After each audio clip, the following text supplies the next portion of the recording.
If you are tired of leaving relationships feeling drained, stressed, or heartbroken, then most likely you have not done as good of a job in setting boundaries.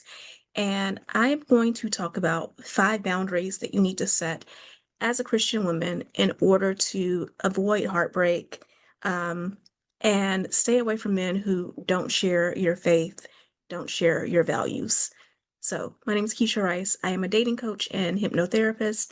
I help women learn how to heal from their unhealthy past wounds and then learn how to attract healthy, loving relationships. So, let's talk about those 5 boundaries that every Christian woman should have. And these are all about protecting your time, protecting your faith, and protecting your energy. So, one is something that you hear all the time, and it is this whole idea of being unequally yoked. So, the scripture verse is 2 Corinthians 6 and 14, and it talks about not being yoked together with unbelievers. And I want to take a time to explain exactly what it means to be unequally yoked. So, the Bible was written mostly in a farming society. And when it came to farming, you had animals oftentimes pulling loads. So, when they're talking about being unequally yoked, it is talking about having two animals of unequal strength. And what happens when you have a cart and you have, let's say, an ox and a horse pulling the cart instead of two horses or two oxen?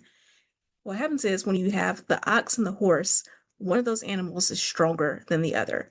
And the stronger animal is going to end up pulling the cart to the extent that the weaker animal gets damaged, if not killed. If they're not just injured, they end up killed. So this is what happens when we are in relationships, romantic or otherwise, that are unequally yoked. One person is bound to get hurt in the situation. So it is important that we date people, that we enter into relationships with people who are aligned with where we are also going in life. And again, this verse in particular talks about faith and belief, which is incredibly important to me. When I'm working with my clients, we talk about what your faith is, what your values are, and how you find someone who matches that, right? But at the same time, this goes with like all other aspects of life as well. It is so much more important that you have similar values to someone than shared interests and hobbies. My husband and I don't always have the same hobbies and interests, but over time, we've one, learned to enjoy our time apart, just like we enjoy our time together.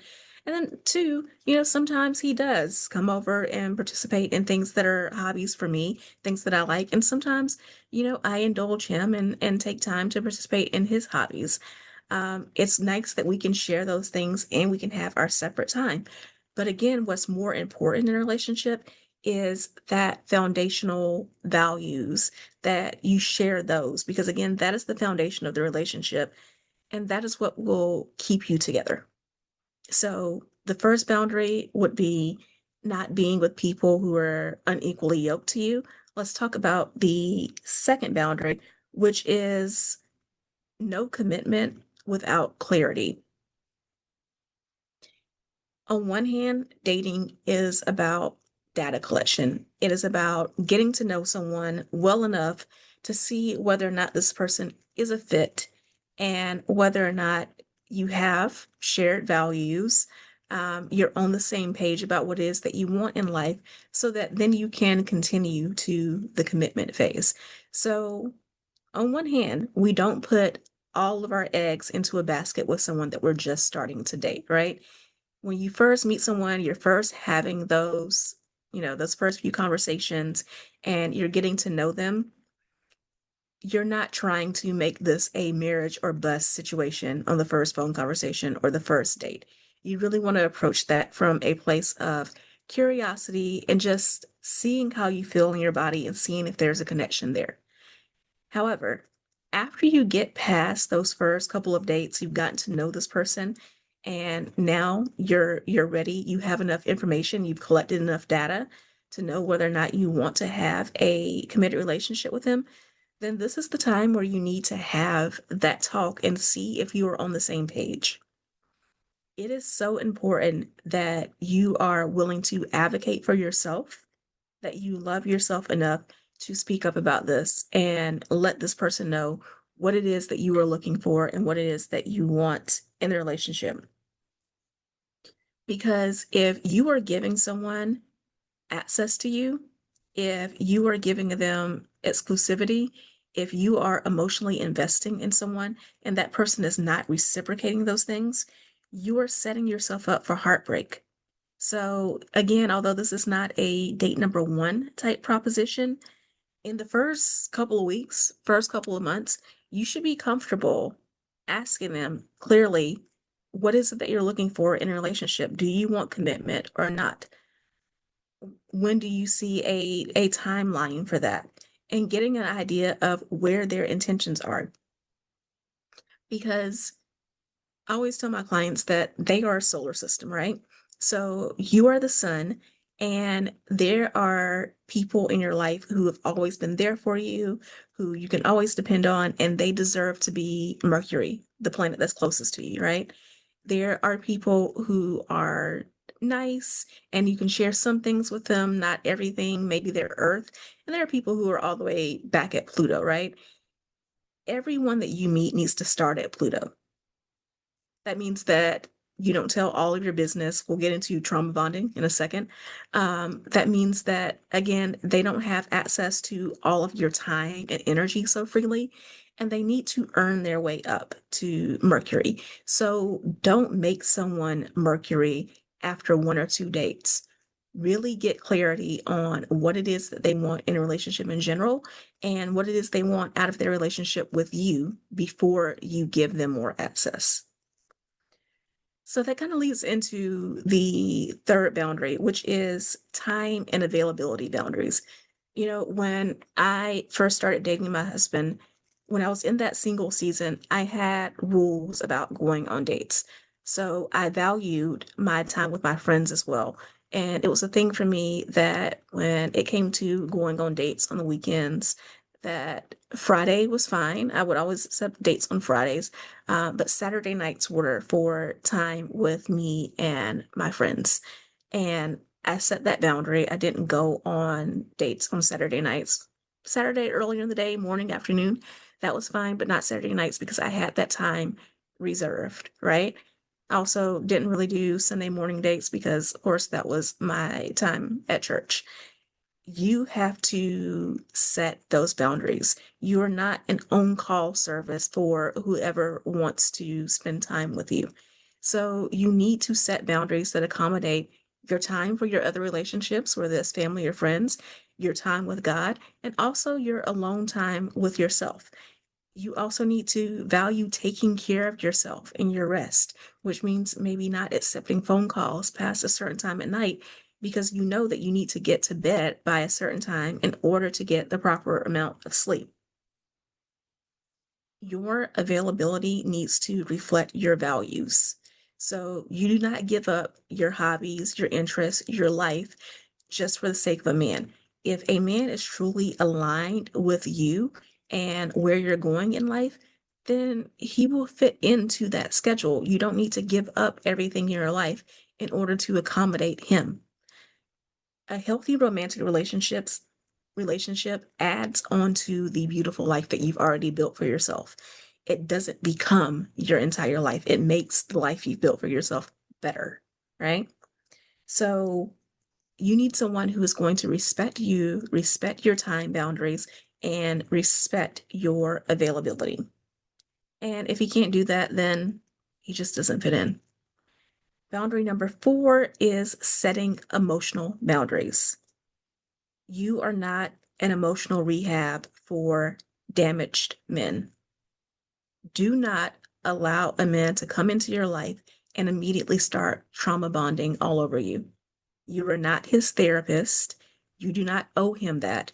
And also, it shows a little bit of irresponsibility on his end as well, because you want to be with a man who has discipline and a man who is going to go on a date with you or have a phone call with you and he doesn't even really know you and he's going to word vomit all over the place with all of his past trauma has absolutely no discipline.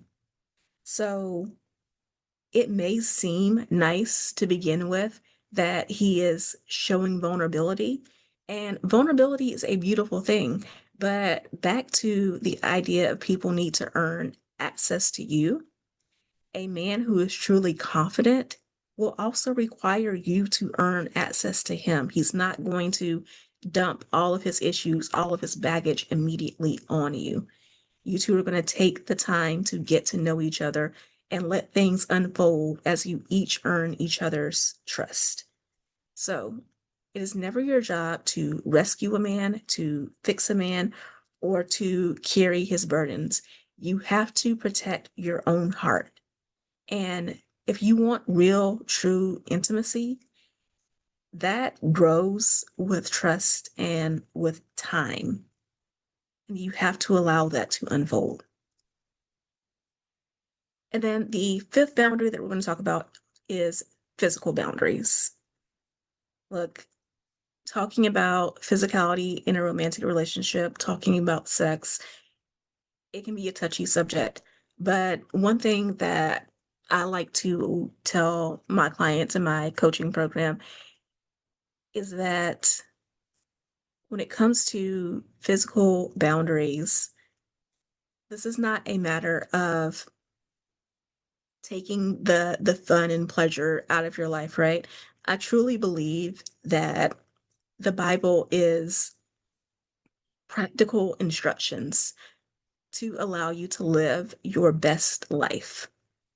And that a lot of the things that are taught about in scripture are about discipline, are about guarding your heart, about protecting yourself.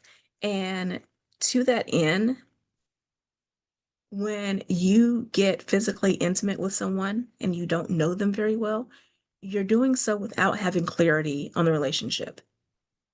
You're doing so without really knowing where that person stands with you and without really knowing whether or not you can trust them with your heart, with your mind, and yes, with your body. So, having this physical intimacy too soon, it clouds your judgment and it prevents you from really making sound decisions and really evaluating whether or not this person is aligned with the things that you want in your life. And it also leads to you giving access to someone who has not proven that they're worthy of that access. You are cheapening yourself. You are showing that you don't value yourself because you're not allowing people to earn the access to you. So, setting physical boundaries, it allows you to keep your heart and your head clear, and it is a demonstration of how much you value yourself. So, again, these boundaries that you need to set involve making sure that you are aligned with the person and that you're equally yoked, not committing without getting clarity first, protecting your time, guarding your emotions, and also honoring your body and the access that you give to it. If you properly set these boundaries, you are going to avoid wasting months, years on the wrong man. And honoring these boundaries allows you to protect yourself, but it also allows you to attract men who are going to be intentional about you, who are serious about you, and who are aligned with the values that you have. So, if you're realizing that this has been an unhealthy cycle for you of not properly setting these boundaries, I would love to work with you on learning how to break that cycle and to finally attract relationships that are in alignment. We can do that together through my coaching program. It is called From Toxic to Thriving. And if you're interested, there is a link in the description. So make sure you check that out. and we can work together on healing your past relationships and attracting healthy love that is also lasting love. So remember that boundaries are not some brick wall. They are a fence that allows you to see who's coming in, that gives you the freedom to let people in when they deserve it, but also keeps the wrong relationships out. And protecting your heart allows you to hold space for the person that God actually wants you to be with. So I will talk to you in the next video. But until then, let me know in the comments, what boundaries are you going to be more firm about setting in the future? This podcast is brought to you by Contessa Digital.